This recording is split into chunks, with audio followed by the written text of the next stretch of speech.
La Formule 1, le pinacle du sport moteur. Une histoire splendide, comptant d'innombrables pilotes talentueux. Mais surtout, des voitures iconiques comme les 5 présentées à travers cette série de podcasts, F1 de légende. Nous allons aujourd'hui nous pencher sur une monoplace qui donne à Ferrari son apogée dans le sport. En son volant, Michael Schumacher s'octroie son 7e sacre, le 5e d'affilée avec la Scuderia. Cette Ferrari est encore à ce jour celle qui a eu le plus de réussite avec 15 victoires en 18 Grands Prix, 12 pole positions et 14 meilleurs tours. Elle est d'ailleurs la 50e construite par la marque au cheval cabré. Il s'agit bien évidemment de la Ferrari F2004, répondant également au code 655. Cette monoplace est le résultat d'années de développement réalisé par Ferrari. Écurie qu'on ne présente plus, la Scuderia compte déjà avant la saison 2004 13 titres constructeurs et autant de titres pilotes. L'équipe est la plus ancienne présente dans le paddock. La Scuderia Ferrari, étant à la base la division de course de chez Alfa Romeo, est créée le 1er février 1929 par Enzo Ferrari. 10 ans plus tard, Enzo part de son côté. Il faudra attendre 1947 avant que le Commendatore ne sorte sa première Ferrari, la 125 Sport. La marque entre en F1 lors de sa deuxième manche à Monaco en 1950. Lors de leur première saison, les Rouges ne parviennent pas à s'imposer. Mais dès l'année suivante, ils batailleront pour obtenir le titre pilote, le championnat constructeur n'existant pas encore à l'époque. Mais c'est l'Argentin Juan Manuel Fangio et son Alfa Romeo qui s'imposent devant la Ferrari d'Alberto Ascari. Le prodige italien ne doit pas attendre longtemps avant d'entrer dans l'histoire avec la marque au cheval cabré. Il est sacré en 1952 et devient même le premier pilote à obtenir 2 titres consécutifs en 1953. Mais à partir de 1954, Fangio domine le sport.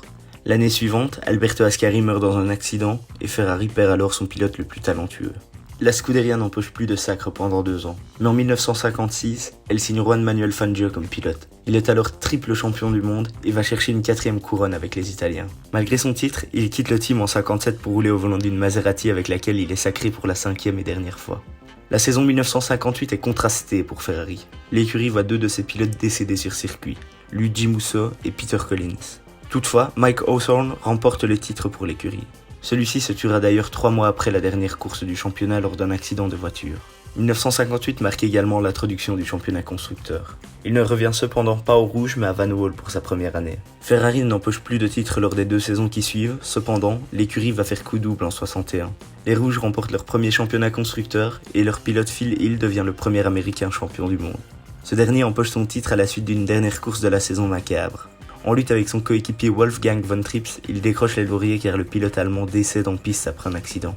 Les débuts de la Formule 1 étaient bien loin de se dérouler dans des conditions aussi sécurisées que maintenant. Malheureusement, il était courant de voir des pilotes perdre la vie sur circuit. Les prochains titres de la Scuderia arriveront en 1964. John Surtees, un champion du monde moto, est alors pilote pour la marque au cheval cabré. Lors de la dernière course au Mexique, Il Grande John ne part pas favori mais devient tout de même champion du monde. Il reste encore à ce jour le seul à avoir été titré à moto et en F1. Suivront ensuite 11 années sans la moindre couronne. En 1974, les Italiens signent un pilote qui impressionne Enzo Ferrari, Niki Lauda. L'Autrichien est alors un jeune intrépide qui aide à améliorer grandement la monoplace engagée par les Rouges. Il se bat même pour le titre dès sa première saison au sein du team. Toutefois, il ne le décroche pas. Mais ce n'est que partie remise pour la saison à venir. En 1975, Lauda roule de façon plus réfléchie et empoche son premier sacre. L'année suivante, il termine vice-champion derrière James Hunt suite à une lutte enragée. Celle-ci est marquée par l'accident de l'Autrichien sur le Nürburgring où il a failli y laisser la vie. Mais Lauda est de retour 6 semaines plus tard à Monza avec la tête toujours entièrement bandée.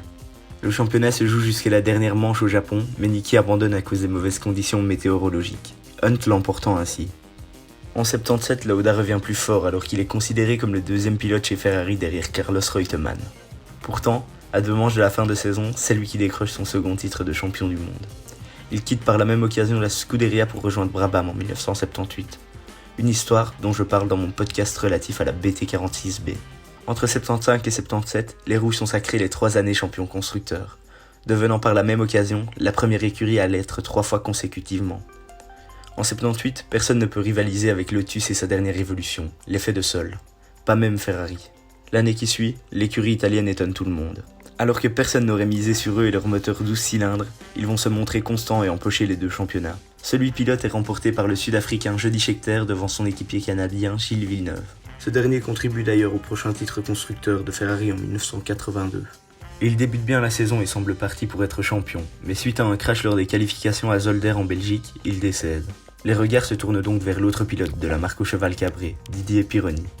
Il fait du bon boulot et se rapproche du titre. Lors des essais du Grand Prix d'Allemagne, c'est le drame.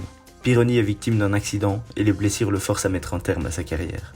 Keke Rosberg, un pilote finlandais de chez Williams, s'attribue la couronne de 1982, mais Ferrari remporte le championnat constructeur. En 83, la Scuderia décroche à nouveau le titre constructeur, mais celui pilote revient à Nelson Piquet et sa Brabham. Viendra ensuite un long passage à vide pour Ferrari. Durant celui-ci, la marque perd son fondateur le 14 août 1988. Cette longue période sans titre laisse aussi la place à du changement dans l'écurie. En novembre 1991, Luca Di Montezemolo, le neveu du patron de Fiat, devient le dirigeant de Ferrari. Il décide en 93 de nommer le français Jean Todt à la tête de l'équipe de F1. Todt était le génie derrière de nombreuses victoires de Peugeot dans d'autres catégories automobiles comme le WRC. Di Montezemolo est lui l'un des artisans derrière le succès de Lauda en 75. Il parvint à convaincre Fiat et Marlboro d'injecter plus d'argent dans l'écurie afin de recruter le pilote allemand en vogue à cette époque, Michael Schumacher. Et les Rouges vont même réussir à faire mieux. En 1996, Schumacher signe chez eux et ramène avec lui Ross Brawn. L'Allemand vient alors de remporter 2 titres d'affilée chez Benetton. Quant à Brawn, il provient de la même équipe où il était le directeur technique qui a rendu les 2 sacres possibles. Ferrari fait un bond en avant à partir de là, mais la chance ne sourit pas immédiatement au team. Schumacher termine 3e au championnat lors de sa première saison. La saison d'après, il est disqualifié de celui-ci après être rentré volontairement dans la monoplace de Gilles Villeneuve lors de la dernière course pour tenter de lui voler le titre. En 98, il termine dauphin du championnat derrière Mika Häkkinen, un pilote finlandais de chez McLaren. Pour la saison 99, on s'attend à nouveau à un duel similaire. Toutefois, à l'étonnement général, Häkkinen ne se bat non pas avec Michael Schumacher, mais son coéquipier Eddie Irvine. Le pilote britannique s'était fait malmener par son coéquipier les 3 saisons précédentes. Toutefois, la monoplace de 99 lui convient mieux. Il remporte le premier GP de la saison alors que Schumacher est hors des points. Arrive la mi-saison à Silverstone. Irvine n'est alors que 6 points derrière son coéquipier. Cependant, lors du Grand Prix, Michael tente un dépassement osé sur le Britannique et finit dans les barrières. Son tibia et son péroné droit sont cassés. Il manque 7 courses durant lesquelles Irvine et Häkkinen se défient désormais pour le titre. À 2 GP de la fin de saison, la Scuderia retrouve son pilote allemand. Celui-ci tente d'offrir le titre à son équipier, mais ce sera finalement le Finlandais qui est à nouveau titré cette saison-là. Quant au titre constructeur, il revient enfin chez les Italiens après 16 ans d'attente. Ce sacre sera le premier d'une longue domination pour les Rouges. Il remporte les 4 titres constructeurs suivants. Du côté pilote, Schumacher, qui est désormais pairé avec Rubens Barrichello, remporte 4 couronnes lui aussi. Arrive alors la saison 2004, année durant laquelle Ferrari va être à l'apogée de son art grâce à sa nouvelle F2004. Malgré avoir décroché les 2 titres et après une saison 2002 plus que dominante, la Scuderia s'est faite peur en 2003. Kimi Raikkonen et sa McLaren auraient pu leur prendre le titre.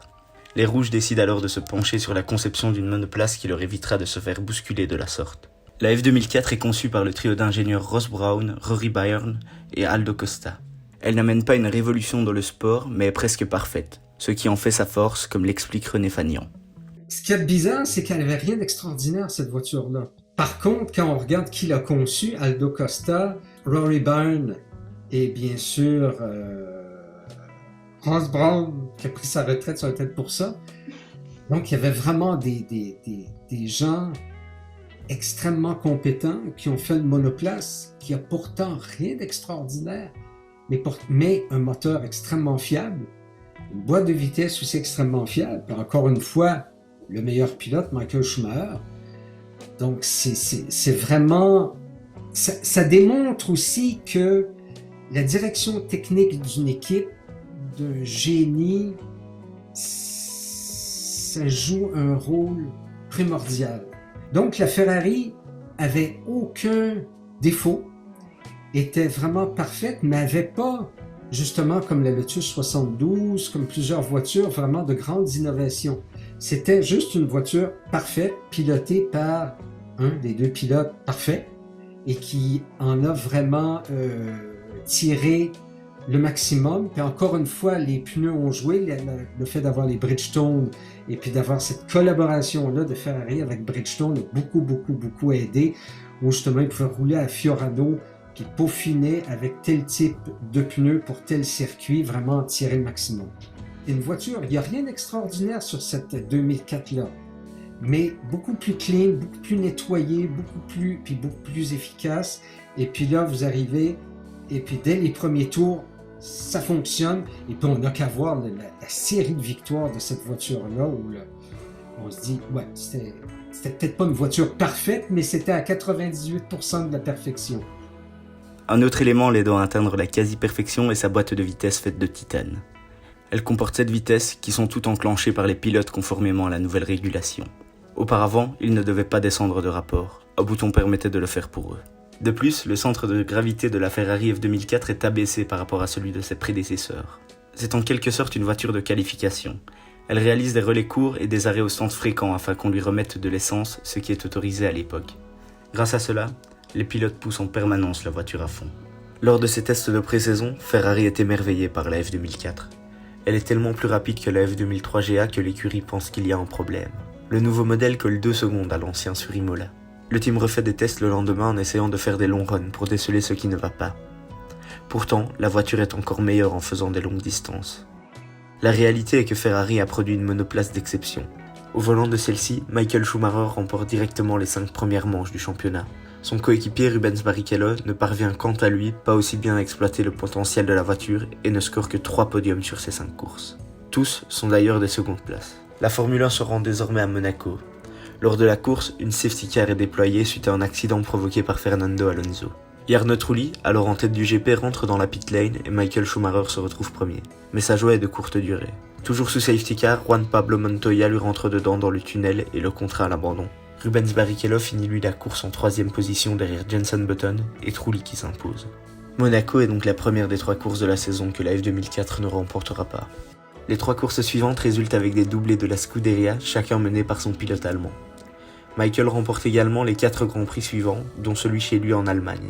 Toutefois, son équipier brésilien ne performe pas aussi bien, en décrochant 2 3e, une 12e et une seconde place.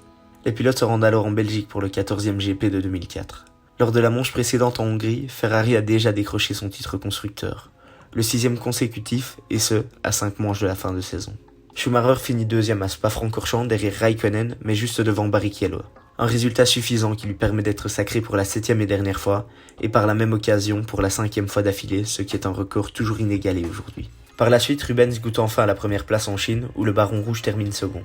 Michael Schumacher remporte sa dernière victoire de la saison, et la dernière victoire de la Ferrari F2004 lors du GP suivant au Japon. Son équipier, lui, a dû abandonner. Lors de la dernière course de 2004, seul Barrichello monte sur le podium avec sa 3e place à domicile au Brésil. Schum termine lui son année par une 7e position. Au cours de cette saison remarquable, la Ferrari F2004 a réalisé 15 victoires, 12 pole positions, 14 meilleurs tours et 8 doublés en 18 Grands Prix. Elle égalise par la même occasion le record du nombre de courses remportées en une saison, alors déjà détenu par la Ferrari de 2002 ainsi que la McLaren MP44 en 1986. Cette dernière est cependant la monoplace détenant le plus gros ratio de victoires avec 15 succès en 16 manches. Si vous souhaitez plus d'informations quant à la MP44, je vous invite à aller écouter mon dernier podcast. Concernant les saisons à venir, elles ne seront plus aussi fructueuses pour la Scuderia. À partir de 2005, les changements de pneus sont interdits durant les courses. Renault domine alors durant 2 ans avec Fernando Alonso. Lors de l'année du dernier sacre de Fernand, Ross Brown quitte l'écurie italienne. Il rejoint le team Honda F1 en 2007 en tant que directeur de l'équipe. Celle-ci deviendra par la suite sa propre écurie, mais c'est seulement pour une saison. Nous en parlerons lors de mon prochain podcast. En 2007, Ferrari remporte les titres pilote et constructeur. Elle a été grandement aidée dans la tâche par le Spygate et les querelles internes de chez McLaren entre ses 2 pilotes Lewis Hamilton et Fernando Alonso. En effet, durant l'année, un scandale éclate lorsque l'on se rend compte que McLaren détient des informations confidentielles de l'écurie italienne. Le team britannique, jugé coupable dans l'affaire, est exclu du championnat constructeur, et celui-ci est donc remporté par la marque au cheval cabré. Tandis que Kimi Raikkonen, qui remplace Michael Schumacher parti à la retraite, décroche son seul titre de champion du monde et à ce jour, le dernier remporté par un pilote de la Scuderia. À la fin de cette même saison, Jean Todt quitte le team. En 2008, Ferrari s'attribue son dernier titre en date avec le championnat constructeur et passe de peu à côté du titre pilote avec Felipe Massa. Il a été champion durant 40 secondes après sa victoire lors du dernier Grand Prix de la saison au Brésil. Et ce, jusqu'à ce que Lewis Hamilton ne lui chippe en passant la ligne d'arrivée en 5e position après avoir dépassé Timo Glock dans le dernier virage.